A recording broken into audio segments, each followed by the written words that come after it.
할렐루야. 우리 하나님이 기뻐 받으신 줄 믿습니다. 진짜 메들리 하셨네. 교회 학교 어릴 때 불렀던 동요 같은 복음성가를 오랜만에 들었습니다. My God is so big 이거 아니에요, 그죠? 우리 하나님은 능하고 강하시고 놀라운 일을 행하시는 분이신 줄 믿습니다.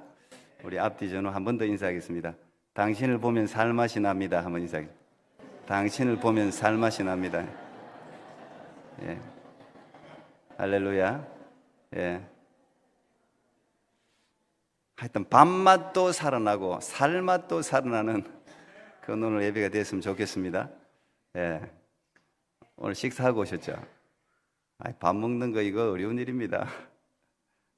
맛을 느낄 수 있다는 것도 감사한 일이죠.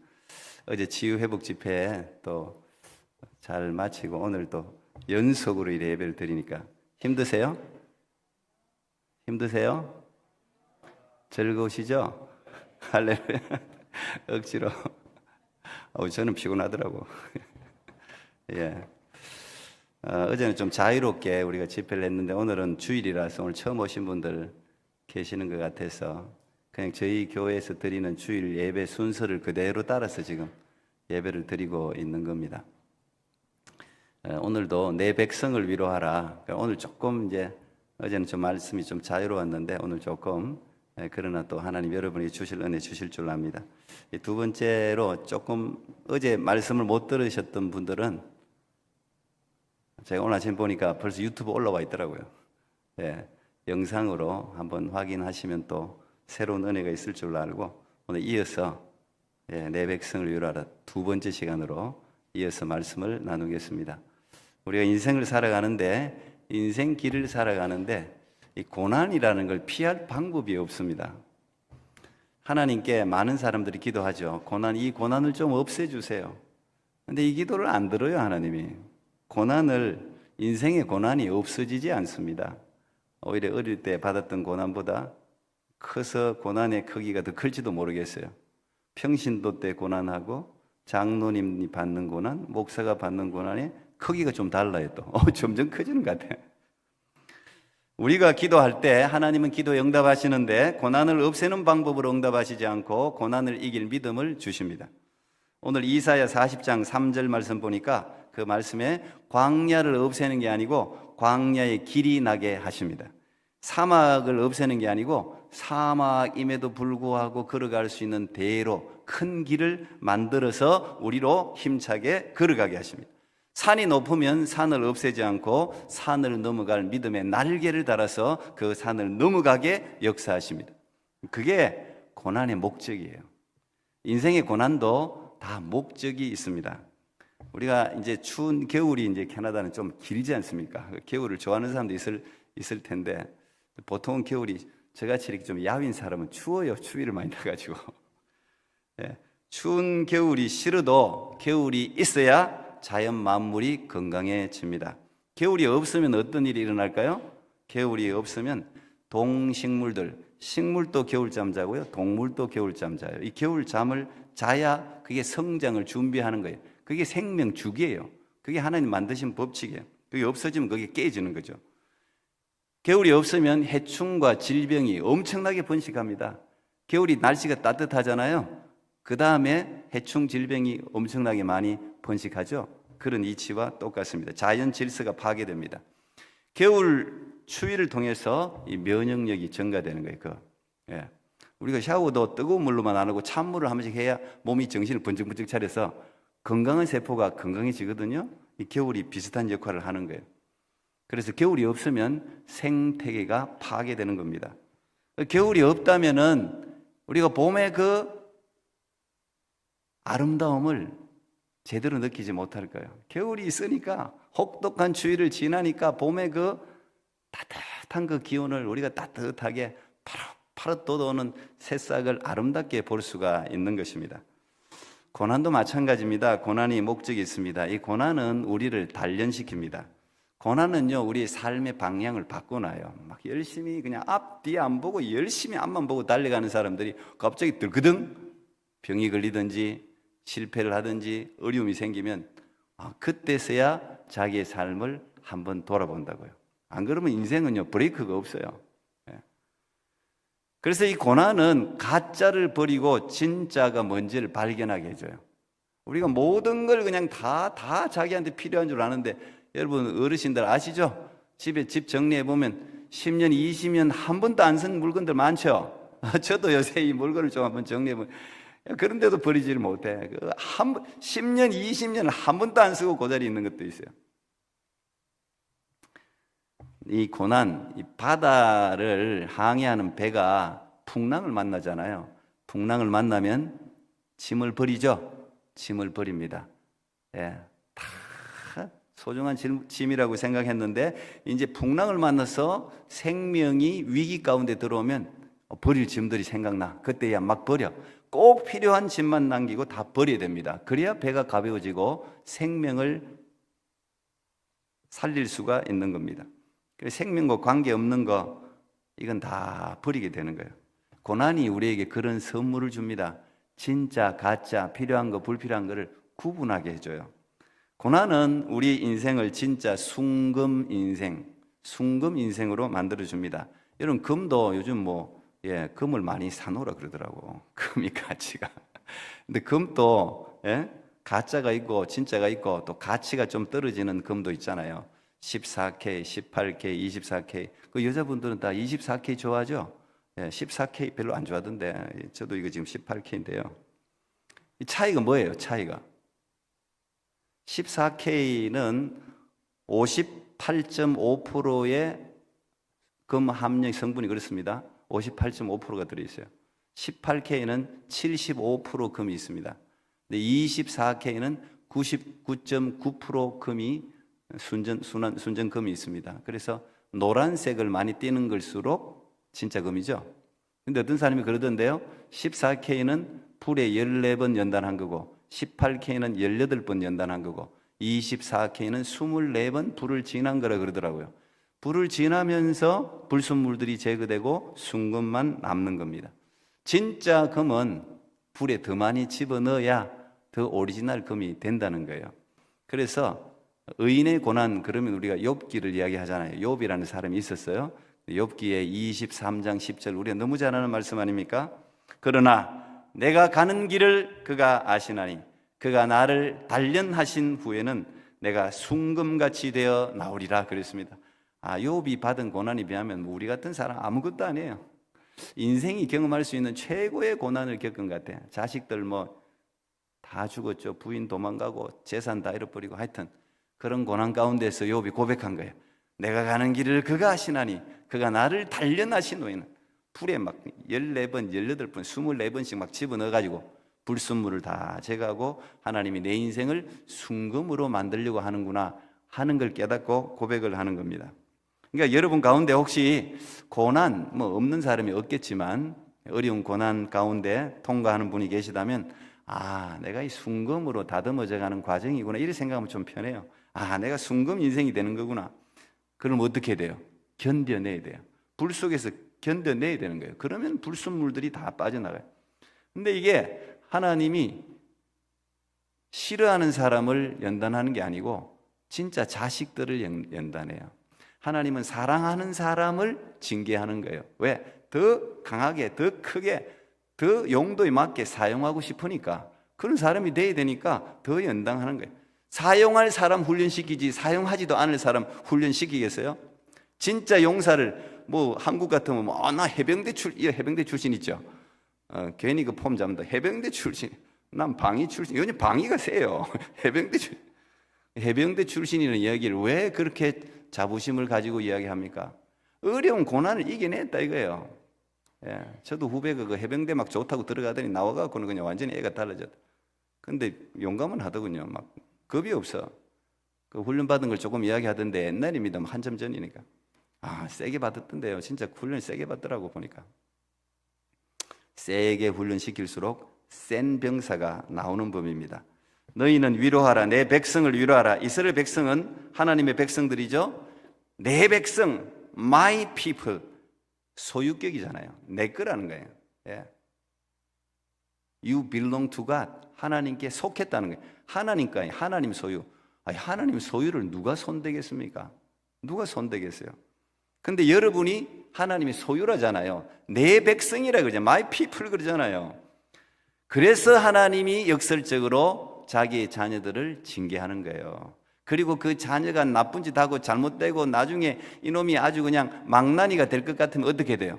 훈련시키지, 회초리를 들죠. 그 죄악을 용납하지 않죠. 왜? 자기 자식이니까. 남의 자식 같으면 아이 뭐 네가 어떻게 살든지 말든지 나도 무관심이 제일 나쁜 거예요. 근데 하나님은 우리가 하나님의 자녀이기 때문에 우리가 잘못하고 잘못된 길로 가면 채찍을 들고 때로는 징계를 하는 겁니다. 오늘 이 이스라엘 백성들도 마찬가지예요. 수백 년을 하나님이 갑자기 경고, 너 한 번이야 처음 노티스 첫 하나 둘 셋, 우리 인간들 한 3번쯤 주면 이게 인내심이 없어. 한 3번 했는데 말 안 들으면 그냥 가는데 아우 하나님은 인내가 너무 많으세요. 너무 많아. 오래 참으시고 자비롭고 은혜롭고 노하기를 더디하는 분이 하나님이에요. 그래서 이스라엘 백성들이 경고를 했어요. 너희들 그러면 안 돼. 경고를요 한 200~300년쯤 하면 많이 한 거 아니에요? 한 200~300년을 했다니까. 계속해서 하나님 사람들을 보내갖고 경고야 하지마 돌아와 그만해 그랬는데도 말을 안 들어. 그러니까 북이스라엘 아수르에 의해서 무너지고 남유다는 마지막 남은 남유다는 바벨론이라는 나라에 의해서, 바벨로니아라는 나라에 의해서 완전히 무너집니다. 그래서 포로로 끌려갑니다. 우리도 뭐 국권을 빼앗겨 본 그런 한국 우리 역사가 있기 때문에 그게 얼마나 수치스러운 걸 알잖아요. 남의 나라 국권이 빼앗긴 거. 근데 이 사람들이 국권이 빼앗겨서 70년 동안 바벨론에서 포로 생활을 합니다. 그런데 우리 하나님의 자비는 한이 없으셔서, 여러분 자기 자식이 아무리 싫다고 해서 끊어내고 죽이는 부모는 없죠. 훈련을 적당히 시키, 죽을 만하면 꺼내놔야지. 훈련이 다 군대 훈련이, 제 아들이 또 군인이니까 군대 훈련은 그게 다 실험을 거친 거거든요. 죽을 만하면 꺼내놔. 죽을 때까지 놔둬. 그걸 알아요. 훈련 시켜봐가 안다고. 딱 저 정도는 안 주고 알아요. 근데 딱 죽을 때 되면 꺼내놔. 하나님이 70년 동안 포로 생활하다가 70년 후에 오늘 2절에 보니까 복역의 때가 끝났다 그래. 너희들의 노역의 때가 끝났다. 너희들의 죄가 용서받았다. 너희들이 충분히 벌을 받았다. 그러잖아요. 그리고 용서해 주지 않습니까?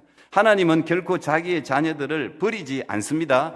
그게 우리에게 희망이죠. 절대 버리지 않아요. 끝까지 붙드시고 모든 고난을 감당하게 해주십니다. 결국은 회복시켜 주십니다. 그리고 그들을 통해서 하나님의 영광이 나타나게 하십니다. 그리고 오늘 본문을 보니까 모든 인생은 풀과 같다. 여러분 아무리 화려한 인상이, 내가 옛날에 이제 이민자들은 주로 그런데 왜 옛날밖에 내세울 게 없어갖고 맨날 옛날에 내가 그런 이야기를 한다고요. 그것도 옛날에 그러면 그냥 들어주세요. 그냥 그거 이야기하는 걸 못 들어주고 박수 치주고 해요. 그러니까 누가 그런 이야기하면 내가 월남 전쟁에 참여해서 총알이 빗발치는 거기서 살아남았다 그러면 박수 쳐줘요. 옛날에 저도 그 교회에 있을 때 장로님 한 분이 차만 타면 똑같은 이야기야. 그럼 처음 들었던 것 같이. 차가 4시간 5시간 갈 건 아니잖아요. 가다가 멈추니까 그때까지. 그 자랑 삼아 하는데 그거 좀 들어주면 어때요? 들어주세요. 근데 아무리 화려한 인생이라도 언젠가는 지는 풀과 같습니다. 영원히 지속되는 인생은 없습니다. 오늘 뭐라 그럽니까? 풀은 마르고 꽃은 시든다. 이 자연의 이치 아닙니까? 우리 인생도 마찬가지예요. 우리도 늘 거울 보면서 언제 내가 처음에 저도 흰머리 나는 것조차도 이상하더라고.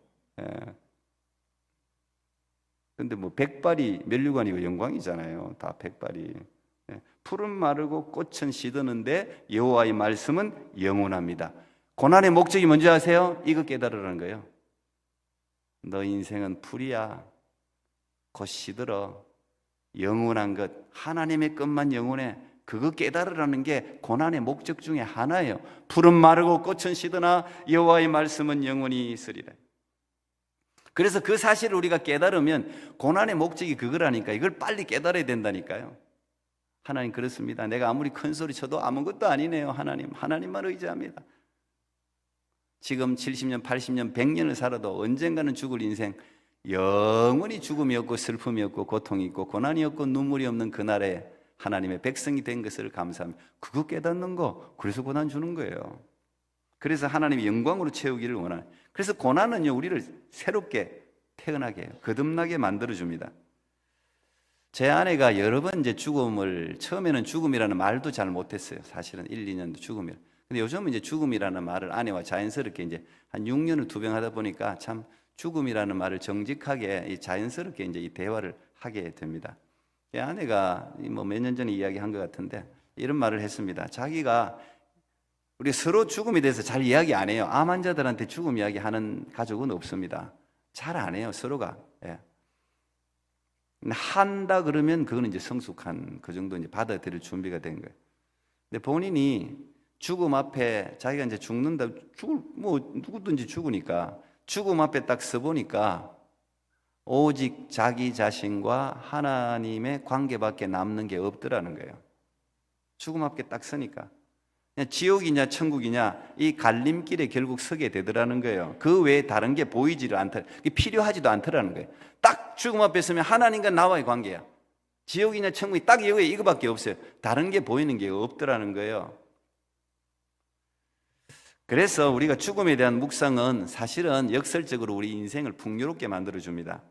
어디에 집중해야 하는지를 알게 해주죠. 우리가 깊은 고난은 우리 시선을 진짜 중요한 것으로 향하게 만들어줘요.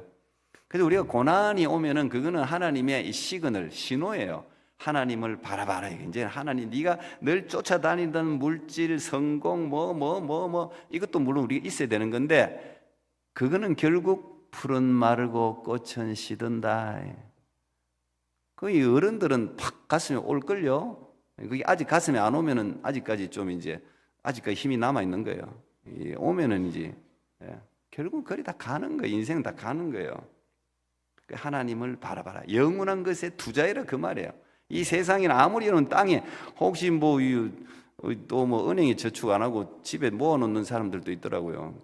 그래 갑자기 죽어버리면 그 남의 거 됩니다. 쓰세요. 어디 혹시 묻어난 거 있으면 저한테 가르쳐 주세요. 저쪽 캐러가게. 묻어나봤자 아무 소용 없어요. 다른 사람 거예요. 다 다른 사람 거. 쓰세요. 마음껏 이렇게 즐기세요. 이스라엘 백성들이 400년간 노예 생활하고 출애굽했잖아요. 엑스도스를 합니다. 400년 노예 생활하다가 그 다음부터 광야 생활이 시작됩니다. 그곳은 사막이에요. 농사를 지을 수도 없고 인간이 할 수 있는 게 별로 없어요.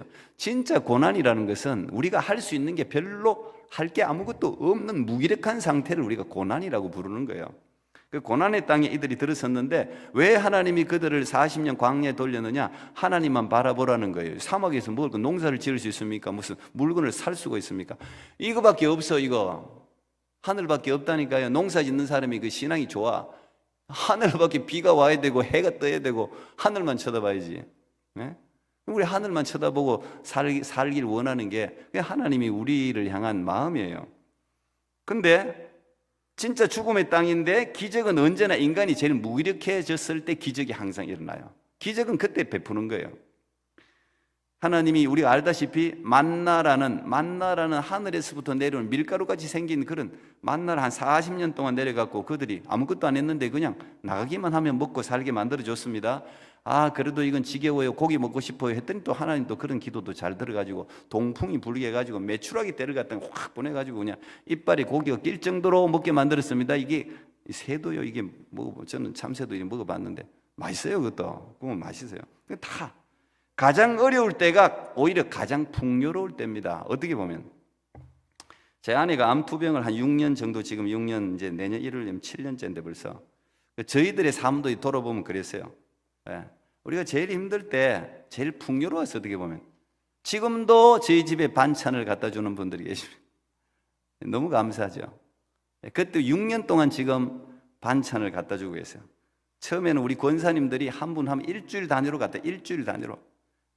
그때가 우리 집 냉장고가 제일 찼어요. 그때가 일주일 단위로 갔다. 일주일 단위로 오늘 이 권사님, 내일 저 권사님, 저 권사님, 저 권사님, 본인들끼리 아마 그래 조를 짰나 봐요. 너무 감사하죠. 말할 것 없이. 얼마나 다 이민 삶이 바쁜데 그 반찬 하나 만드는 게 보통 일입니까? 근데 어쨌든 그걸 갖다 지금까지 하고 있어요. 지금까지. 하루 이틀도 아니고. 한국에서도 마찬가지예요. 아니 지금 혼자 있는데요. 지금도 그 한국에 어쨌든 권사님들, 집사님들이 반찬 갖다 주고 또 혼자 외로울까봐 또 와서 또 밥 사주고 또 한국은 또 이거 온라인이 얼마나 잘 돼 있습니까? 쿠팡 뭐 이런 거 하여튼 시키기만 하면, 예, 우리 여기도 지금 우리 집에, 예, 늘 배달해 주시는 분들이 계신데, 예, 제가 이 병상일지를 읽는데 진짜 많이 도움을 받았더라고요. 우리 교회 분들 이름도 여러 분 언급돼 있어. 다 이름들이 다 나와 있어. 예. 근데 어쨌든 그 또 인터넷 온라인 통해서 뭐 여러 가지 물건들 필요한 거 막 이렇게 또 아내한테 또, 예, 문 열고 나가 보면 이 박스가 쌓여 있고 그래요. 예. 여기도 마찬가지. 우리 집도 문 열고 나가 보면 뭐가 있어. 뭐가 걸려 있고 뭐 나가 있고 이래. 엘리야에게 보냈던 그 까마귀가 그런 거 아니겠어요? 그러니까 우리가 어려울 때 더 넘쳤다니까요. 어려울 때 더 넘쳤다. 그 이 은혜를 어떻게 갚을까? 저는 늘 그런 생각하죠. 저는 어제도 말씀드렸지만 확신합니다. 이 사랑이 치료의 가장 강력한 약이에요. 사람은요, 누구든지 사랑을 받으면 예뻐져요. 사랑받으면 예뻐지고요, 사랑받으면 회복이 됩니다. 그래서 가족들의 지지, 사랑, 후원, 교회 가족들의 지지, 사랑, 후원, 따뜻한 한마디, 이런 반찬, 물건 엄청나게 중요한 거예요. 그게 하나님의 사랑이잖아요. 그리고 내가 사랑할 대상이 확실하게 있으면 또 살아나요. 내가 저 아이, 내 아이, 저 아이 내가 없으면 안 돼. 내가 사랑할 대상. 그래서요, 예수 믿는 사람은요, 전도가 가장 강력한 무기. 이 전도는 영혼 사랑이잖아요. 내가 오늘도 복음 전해야 되고, 그러니까 신앙이 항상 건강해. 푸르고 푸른 거예요. 전도가 그런 강력한 힘이 있어요. 제가 어제 좀 이 암 환자, 오늘 암 환자나 이 어려운 사람들, 가족들이 있으면 제가 몇 마디 한번 적어봤는데, 이 가족들이 참 중요합니다. 가족들이, 옆에 있는 가족들. 약한 모습을 보이면 안 돼요. 어떡하지, 우울하고. 내가 우울하고 울더라도 암 환자한테는 그런 모습을 보이면 안 돼. 암 환자들이나 이 고난 가운데 있는 사람들은요, 굉장히 민감해요. 입도 닫는 사람이 민감하지, 그 이상 민감해요. 굉장히 민감. 말 한마디 한마디를 다 조심해야 돼요. 굉장히 민감합니다. 표정 하나하나를 조심해야 돼요. 예. 제 아내가 그냥 의사 바라보는 그 눈빛을 제가 지금도 잊을 수 없는, 진짜. 의사 만나러 가면, 의사 고작 해봤자 한 5분 뭐 상담 하나. 예, 그래도 캐나다 의사는 한 20-30분 상담하고, 그건 좋더라고, 캐나다 의사가. 예, 한국은 뭐 대형병은 5분이 길어요. 5분도 눈치 보여. 그런데 그 막 눈을 쫑긋쫑긋, 눈이 쫑긋, 무슨 말 하나, 표정이 어떤가? 그 의사가 그냥 좀 부드럽게 이야기하면 그 용기가 막 살아나. 근데 의사가 조금이라도 얼굴이 어둡고 부정적으로 이야기하면 막 그냥 기운이 뚝뚝 떨어져요. 그래서 내가, 여보, 정신 차려, 정신 차려. 남편을 그리 쳐다봐야 되지, 의사를. 제가 그걸 보면서 참, 목사인 저로 참 회개도 하고 참 도전도 받았어요. 성도들이 그렇게 말씀을 들으면 다 은혜 받을걸요. 오늘 무슨 말씀 하시나? 이야, 이 병원이고 환자는요, 의사가요, 신이더라고, 거의 가시더라고, 내가 보니까. 그래, 의사 책무가 굉장히 중요해요. 의사가 뭐, 앞만 바빠도 1000명을 대도 웃어야 돼. 항상 밝게 희망을 줘야 돼. 이거 자기가 그 길을 가는 거니 어쩔 수 없이 피곤해도 그래 해야 되는 거예요, 그냥. 암 환자 가족들이 그게 사명입니다. 항상 환자들에게 약한 모습은 항상 밝게. 부정적인 미디어를 차단해야 돼. 부정적인 미디어는 다 차단해야 돼. 평소처럼 대하면서 행동해야 돼. 식단을 도와야 되죠. 어쩔 수 없이 수고를 해야 됩니다. 암 환자들은 예민하니까 한마디 뭐 짜증 부리고 해도 다 받아들여야 돼요. 어떡하겠어요? 받아줘야 돼요. 평상시가 아니니까 받아줘야 돼요. 운동 같이 해줘야 되고, 믿음을 가지고 의학 지식을 대신 습득해야 돼요. 내가 대신 습득해서 나눠줘야 돼요. 어제도 말씀드렸지만 의사를 신뢰하되 절대 신뢰하여서 의사한테 맡겨놓으면 안 돼요. 결국은 판단은 환자 몫이에요. 생명은 결국 자기 생명이지 의사 생명이 아니에요. 그래서 본인이 습득을 해야 돼. 최대한 공부를 해야 돼요. 그리고 중보기도 제목을 참이 어렵습니다. 중보기도 제목을 매일 적어야 됩니다. 제가 기도 부탁하라 그러면 여러분도 이제 여러 가지 쑥스럽기도 하고 또 뭐 목사님 바쁜데 이러고 싶은데, 진짜 간절하면 중보기도 제목을요 구체적으로 적어야 돼요. 구체적으로. 중보기도 제목을 기도 적는 게 기도예요. 구체적으로 적어야 돼요.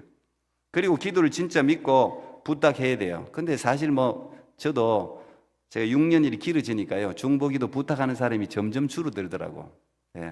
그냥 막 부탁하기가 미안하고 괜히 부담되고 막 이런 것 같아갖고 잘 안 부탁하게 되더라고요. 근데 제가 부탁하는 사람들이 있으면 그분은 진짜 기도하는 걸로 믿고 부탁하는 거예요. 점점 줄어들었어요. 수백 명에서 이제 수십 명으로 줄어드는 거예요. 그래서 누군가 내게 기도 부탁을 하면은 그거 좋은 거예요. 그러면 진짜 기도해야 되고, 그리고 중보기도 부탁하는 거를 미안하게 생각하면 안 돼. 왜? 기도가 진짜 살아 있으니까 진심으로 기도 제목을 적어서 구체적으로 어떻게 기도해야 될지를 가르쳐 줘야 돼요. 그리고 그분이 읽도록 해. 그게 가족들이 해야 되는 일이에요. 제가 간단히 적어놨는데 이 자연 면역력과 치유 회복을 키우려, 이거는 뭐 여러분 다 아는 이야기인데요. 제가 아내를 가만히 보니까 이거를 잘해요. 한 6년 동안 이걸. 암 환자들 항암하면은 식사 못 하거든요. 그 당연히 입안이 다 터집니다. 안에 얼굴도 진물 나고요. 그게 세면 이건 뭐 다 왜 먹어. 먹혀야 먹지. 입덧 하는 사람도 못 먹잖아요. 먹어 한다고 먹습니까? 먹지를 못하는데. 그래도 먹어야 돼. 나는요, 한 숟가락 먹는데 안에 1시간 걸리더라고. 한 숟가락을 먹는데 진짜 1시간 걸리더라고요. 땀을 뻘뻘 흘리면서 밥을 먹더라고요. 야, 우리 밥 먹는 게 난 그리 힘든지 몰랐어요. 그래서 여러분, 밥맛 있는 거 복 중의 복입니다. 복 중의 복이에요. 우리 교회 보니까 권사님들, 연세 드신 권사님, 우리 영광 어르신들도 어디 가면 저보다 잘 드시더라고. 그래서 아직 한참 오래 사시겠다. 제가 그 생각. 오래 밥맛이 안 떨어지면 아직 갈 때 멀었어요. 밥맛이. 근데 이게 힘든 일이에요. 식사 잘해야 됩니다. 근데 설탕, 흰 설탕, 흰 밀가루, 뭐 이런 거는 다 빼고, 그렇지만 건강하게 먹어야 돼요. 제 아내가 매일 먹는 거 보니까 삶은 계란은 늘 매일 하루에 2개씩 뭐 이렇게 늘 먹는 것 같아요. 두부 하루도 안 빠지고 먹는 것 같아요. 단백질 섭취해야 되니까. 그 다음에 이제 청국장, 요즘 어제도 뭐 청국장 사 먹었다던데, 청국장 같은 거 좋죠. 그 야채를 진짜 많이 먹어야 돼요. 우리가 먹는 야채 작아요. 엄청나게 많이 먹어야 돼요, 야채. 근데 과일은 많이 먹으면 안 돼요. 당분이 있는 과일은 적당히 먹어야 돼요. 사과 같은 것도 적당히 먹어야 돼요. 그 당도 그리 좋은 건 아니거든요, 적당히. 근데 항암을 하는 사람은 뭐든지 먹어야 돼. 일단 뭐든지 항암하면은 그거는 이제 체중이나 이런 게 떨어지면 안 되기 때문에. 물도 중요하더라고요. 찬물 먹으면 안 돼요. 항상 미지근한 물을 마셔야 돼요. 미지근한 물. 근데 소금물이 진짜 좋아요. 이 항암을 하면 입안이 다 그기 때문에 병원에서 약을 주는데 그 약은 거의 마취제예요. 저도 그걸로 각을 하면 입안이 마취돼. 근데 그거 가지고 다 안 돼. 최고 좋은 건 소금이에요. 예수님이 너희는 소금과 빛이라고 왜 했는지 내가 알겠어요. 소금 빛이 진짜 여러분 소금물을 꼭 하세요. 저는 설교자라 갖고 이 목소리가 중요하잖아요.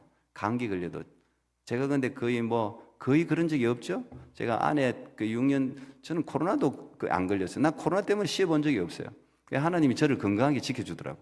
다. 근데 이 소금물을 아침 저녁으로 소금을 하면 거의 감기가 잘 안 걸려요. 그리고 왔던 것도 굉장히 좋아요. 천일염이 좋습니다. 천일염으로 꼭 하세요. 이거 들어도 안 하는 사람이 있어요. 나도 아내가 이야기할 때 안 들었어요, 처음에는. 그리고요, 암 환자들은 이게 염분이 안 좋다고 안 먹는데 아닙니다. 꼭 먹어야 돼요. 제 아내도 한 1, 2년은 염분을 안 먹거든요. 염도 재는 게 있는데 재보니까 염분이 부족해요. 그래서 요즘은 소금 좋은 걸 입에 물고 소금을 먹어야 돼요. 반드시 먹어야 돼요, 소금을. 그리고 항상 따뜻하게 해야 되고. 이 운동은 기본입니다. 제 아내가 이 약을 차고도 병실에서도 억지로 피를 이렇게 피고름이 나는데도 줄줄줄 하면서도 걸었어요. 그래서 저는 아내가 그래서 지금까지 그래도 견디고 있지 않나 그런 생각을 하는데, 이거 운동 아무나 하는 거 아니거든요. 게으른 사람 못해요. 그리고 확실한 의지가 없고 목표가 없으면 못합니다. 생명과 직결돼야 하는 거예요. 저보다 아내가 운동을 더 많이 해요. 왜? 자기 생명하고 직결되니까 매일 숙제처럼 나가요. 제가 너무 바쁘니까 제가 같이 못 나가. 근데 해야 돼. 어떤 고난 가운데 있는 사람, 우울증 환자고 뭐고 다 운동해야 됩니다. 의사가 무조건 이야기하는 게 딱 2개예요. 식사, 운동 2개예요. 그게 처방. 무조건 해야 되는 거예요. 근력 운동, 이 근육이 열을 발생시킵니다. 이게 단백질이고 근육을 만들어줘야 돼. 그리고 공기, 캐나다는 공기가 좋잖아요. 공기가 산소가 이 혈액에 공급돼야 되거든요. 산소가 굉장히 열을 올리는 거예요. 산소가 굉장히 중요한 거예요. 이것도. 그다음에 잠을 많이. 제 아내가 제일 부족한 게 잠이었던 것 같아요. 잠을 자는 동안 면역이 회복되거든요. 11시에서 멜라토닌이 보통 10시에서 새벽 6시, 5시까지 나와요. 멜라토닌이라는 게. 그때 자야 돼요. 그 5시 넘어서 자면은 피로가 안 풀려요. 항상 그 시간 안에 잠을 자야 돼요. 그 다음에 이제 이거는 보통 사람이 하는 거고, 그 다음에 중보기도가 중요하고요. 그 다음 말씀, 그 다음 표준치료 할 수 있으면 해야 돼. 이것도 일반 은총 선물이에요. 그리고 이제 하나님 천국에 가야지. 제가 천국에 빨리 가도 좋죠. 그런 소리 하지 말라 그러죠. 그런 소리 하지 마세요. 언제든지 살 수 있으면 사는 날까지는 최선을 다해서 살아야 되는 거예요. 항암을 하다니 포기하는 순간 꺼지는 거예요. 포기하는 순간 꺼집니다. 생명의 빛이 꺼지는 거예요. 포기하면 안 돼요.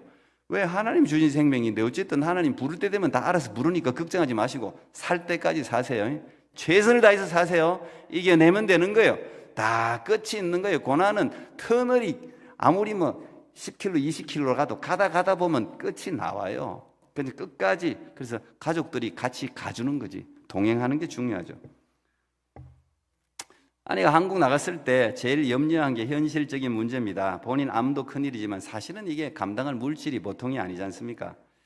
근데 하나님 은혜로 하나님이 우리 교회에서 이것도 마련해 준 거예요. 작은 타운하우스 하나를 주셔갖고 이제 아내가 나갈 때 한 15만 불 세컨 몰게이지를 해서 나갔어요. 예. 그 병원비가 한 1억 이상 필요하다고 그러더라고. 그래서 어쨌든 간에 우리 교회 또 권사님 해주셔갖고 15만 불 세컨 몰게이지 해서 나갔는데 아내가 항상 이게 다 빚이잖아. 지금도 갖고 있어요. 이게 다 빚인데 자기가 이 돈을 쓰는 것에 대해서 항상 미안하게 생각하더라고요. 물질에 대해서 얼마나 굉장히 내가 그 신경 쓰지 마라 해도 그렇지 않은가 봐요. 자기가 그러다가 이 돈 다 쓰고 덜컥 죽으면 빚만 남긴다는 생각을 현실적으로 하는 것 같더라고요. 근데 아이러니하게도 아내가 가장 힘들 때 그 통장에 제일 부족함이 지금보다 더 있었어요. 그러니까 아내가 이렇게 미안한 생각을 안 가지고 쓸 물질이 계속 들어오는 거예요. 계속. 여러분들 여기 뭐 우리 교회 성도 중에 1, 200불, 1000불씩 안 준 사람 있습니까? 다 우리 교회는 뭐 말할 거 없죠. 뭐 빵 팔고 음식 팔고 물건 팔아갖고 수천 불, 수만 불을 줬습니다. 우리 교회가. 수만 불을 줬어요. 뭐 제가 아는 목사님들도 마찬가지고 제가 아는 분 모르는 분 내가 시무했던 교회 시무하지 않은 교회까지 뭐 하여튼 십시일반으로 물질을 보내줘가지고 지금까지 아내가 그렇게 미안해하지 않을 정도로 그렇게 지낼 수 있었던 것도 참 신기한 거예요. 가장 우리가 어려울 때 사막에서 가장 어려울 때 하나님이 풍성히 채워요. 이거는 경험해 본 사람만 알아요. 그래서 우리가 믿음이 있으면요 이런 거 저런 거 제가 만약에 계산했으면 절대 아내 한국에 못 보냈습니다. 우리가 뭔 일을 할 때 계산하면 안 돼요. 걱정하지 마세요. 하나님 부자 아닙니까? 아니 하나님이 은도 내 것이고 금도 내 것이고 온천이 마무리 다 내 거라고 했는데 필요할 때 좀 하나님 좀 주세요 뭐 하면 하나님이 뭐 알아서 주시겠지. 근데 믿음의 행진을 우리가 해야 돼. 그냥 발로 밟고 나가면은 길이 열리는데 나가지 않는 사람은 바다에 몸을 던지지 않는 사람은 바다를 걸을 수가 없어요. 베드로가 배 밖으로 나가서 바다에 몸을 던졌으니까 바다 위를 걷는 최초의 사람이 되지 않습니까? 저는 뭐 이런 경험이 참 많은데 이번에 아내를 통해서도 참 내가 이거 뭐 계획한 것도 아니고 생각한 것도 아닌데 어쨌든 참 많은 분들의 이런 도움을 받으면서 너무 감사하고 더 감사한 거는 우리 아이들이 그걸 보는 거예요. 우리 한국에 있는 가족들이 그걸 보는 거예요. 그리고 아이들이 그걸 보면서 한국의 가족들이 그걸 보면서 여러분 무슨 솔직히 세상적인 피가 섞였습니까? 뭐가 섞였어요? 우리 교회 가족이 엄청난데 안 믿는 사람 모르지 않습니까? 그런데 우리가 가족들보다 더 아끼고 사랑하고 진짜 몇 분은요 정말 진심으로 그랬습니다. 제가 정말 감동이 됐어요. 사모님이 낳았고 내가 아프면 좋겠어요. 이거 가족이라도 말 잘 못하는 거거든요. 근데 정말 몇 분이 내가 아프고 사모님이 나으면 좋겠어요. 그 말을요 몇 분이 했습니다. 야, 진짜 이거는 하나님 사랑 아니면 어떻게 그런 말을 할 수 있겠나 싶어요. 그런 분들이 그리 간절하게 기도하니 하나님이 데려가고 싶어도 지금 못 데려가고 있어요. 지금 데려가고 싶어. 아니 뭐 천국이나 어디 언젠가는 가야 되는데. 예. 참 그래서 우리 아이들이요 그걸 저절로 배우는 거예요. 처음으로. 그래서 적극 돕는 거. 다른 사람 어려운 사람이 있으면 생각하지 말고 네가 도울 수 있는 힘이면 도와라. 그래 아이들이 이게 저절로 교육이 되더라고요. 우리 아이들이 그렇게 잘 해요. 그런 걸 자기들이 받아보니까 매주 반찬 갖다 주죠. 물질로 섬기죠. 참 감사한 일이죠. 근데 생각해보면 하나님은 참 공짜가 없어요. 제가 이래 한번 돌이켜보니까 제가 참 물질을 많이 심었더라고요. 근데 하나님은 항상 30배, 60배, 100배잖아요. 한 알 심었는데 한 개 올라오는 식물이 있습니까? 한 알 심으면 항상 30배, 60배, 100배로. 그게 영적인 법칙도 똑같아요. 목사가 무슨 돈이 있어요? 근데 제가 생각해 보니까 신혼 때 있던 우리 보통 한국은 청약 부금과 부어야 집을 마련할 수 있거든요. 신혼 첫 해부터 청약보금을 오랫동안 부었는데 그거 다 건축원금으로 다 냈죠. 전세로 살았던 전세금 다 선교사님한테 다 줬죠. 근데 물론 5년 후에 그 선교사님이 뭐 다 갚지 못했지만 우리한테 돌려주긴 했습니다. 뭐 우리 교회, 죄송합니다, 제가 이야기했던 거니까 제가 뭘 자랑하려고 하는 게 아니에요. 아내 15만 불 세컨 몰기지 내가지고 그 첫 체크를 제가 아내에게 못 쓰겠더라고요. 그 첫 체크는 하나님께 드리고 싶더라고요. 그때가 막 통합했을 텐데 우리 교회 간판 2만 불 든다 그래서 제가 첫 체크를 2만 불로 냈습니다. 그리고 아내가 다시 전이가 됐을 때 제가 생각해 보니까 하나님, 병원에 돈 내는 건 너무 아깝습니다. 하나님이 고쳐주고 하나님이 가져가세요. 그런 마음이 생기더라고요. 그래서 제가 식당 테이블 10,000불 든다 그래서 제가 10,000불을 냈습니다. 하나님이 그냥 이 병원비 내 하나님께 드리는 게 더 낫지 않겠어요, 하나님? 그런 마음이 들더라고요. 그래서 하나님께 올렸어요. 제 모든 퇴직금 전부 교회에 다 냈습니다. 생각해 보니까 제가 물질을 제법 심었더라고요. 그래서 지금까지 저는 집 때문에 걱정해 본 적이 없어요. 다 하나님께서 지금도 뭐 집, 성교관님 다 집을 하나님이 그리 공개해 주시더라고요. 그래서 다 심은 대로 하나님께서 다 거두어 주실 줄로 믿습니다. 제가 받는 지금 사례비 뭐 마이너스예요. 제 이 사례를 어떻게 캐나 살아갑니까? 마이너스예요. 정부에서 주는 돈이 있으니까 그냥 제로. 근데 지난 6년 우리가 살아온 걸 생각해 보면 이거 뭐 우리 힘으로 어떻게 살아왔겠습니까? 인간은 본질상 진노의 자녀입니다. 인간이 얄팍해요. 아무리 큰 은혜를 베풀어도 금방 잊어버리는 게 인간이에요. 철석같이 약속하고도 마음 바뀌는 게 인간입니다. 죽음을 눈앞에 두고 하나님 살려주면 제가 안 그러겠습니다. 천만에 살려주면 바뀝니다. 웬만한 사람은 다 바뀌어요. 그래서 능력이라는 것은 우리 안에 은혜를 오래 간직하는 게 그게 진짜 능력이에요. 그래서 흔적을 남겨야 돼. 그래서 사도 바울 같은 사람이 내 몸에 예수의 흔적을 가졌노라 그런 이야기 했잖아요. 이 흔적이 스티그마거든요. 스티그마라는 말이 이게 낙인, 옛날에 짐승들 이거 내 짐승이 하면서 불로 붉게 쇠를 달고 가지고 푹 찍잖아요. 이거 박씨 거, 김씨 거 이렇게 찍잖아요. 그게 스티그마예요. 그래서 하나님이 사랑하는 사람이 이 스티그마를 하나씩 콱콱 찍어 놓는다고. 흔적을 남겨놓는 게 좋아요. 그 흔적을 볼 때마다 그걸 생각하는 거지. 사람은 어제 거 다 잊어버리거든. 그래서 여러분 고난 가운데 있으면은 이런 흔적을 딱 남겨놔야 돼요.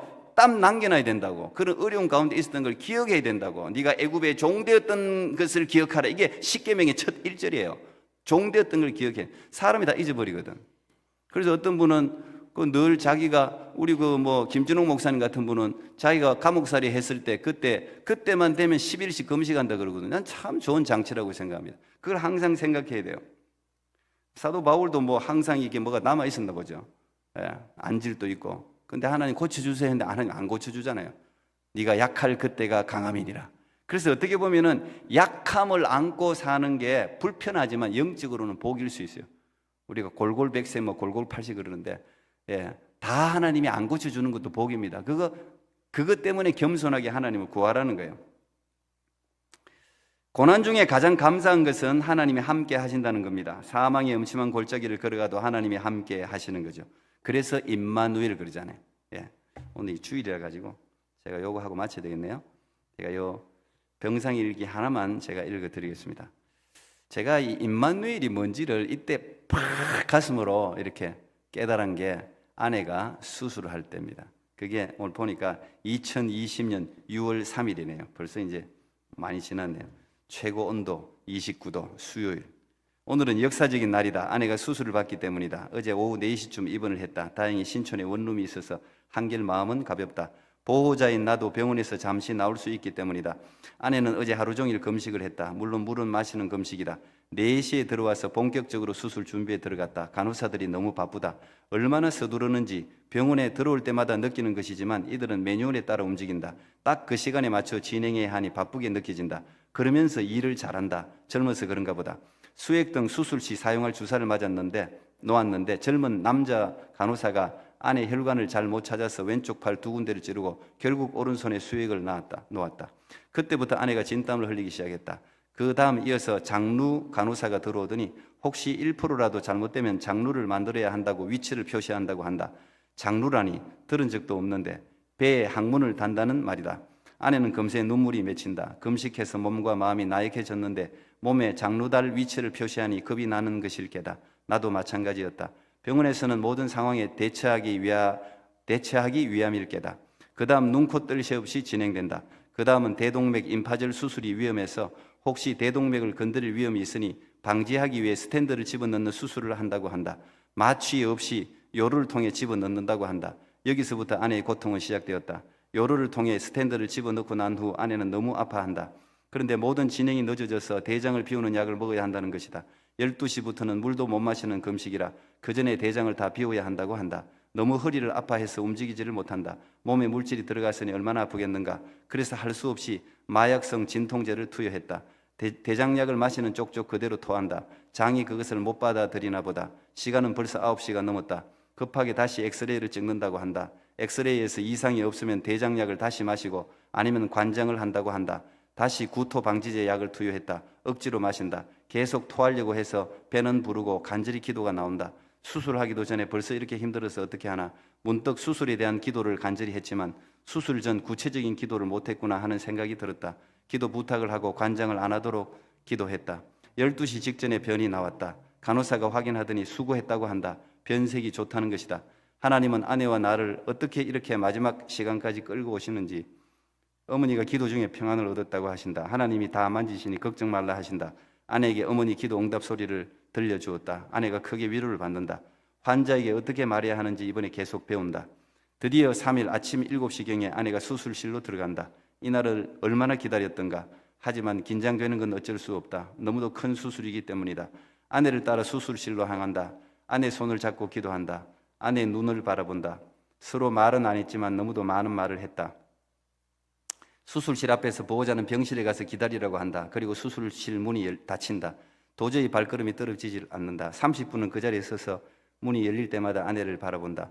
수술할 환자들이 줄을 지어 쭉 대기하고 있다. 문이 열릴 때마다 아내도 내 쪽을 계속 바라보나 보다. 손짓을 한다. 나는 계속 주먹을 쥐고 파이팅을 보낸다. 환자를 데려오는 사람이 올 때마다 빨리 병실로 올라가라고 다그쳐서 할 수 없이 병실로 올라갔다. 아침 7시 10분에 아내가 들어갔다. 수술실 앞에서 갑자기 내가 영원까지 너희와 함께 하리라는 임마누엘이 무슨 뜻인지가 분명하게 깨달아졌다. 아무리 사랑하는 아내라도 내가 따라갈 수 있는 곳은 한계가 있었다. 하지만 하나님은 수술실에도 지하에도 불 속이라도 함께 하신다.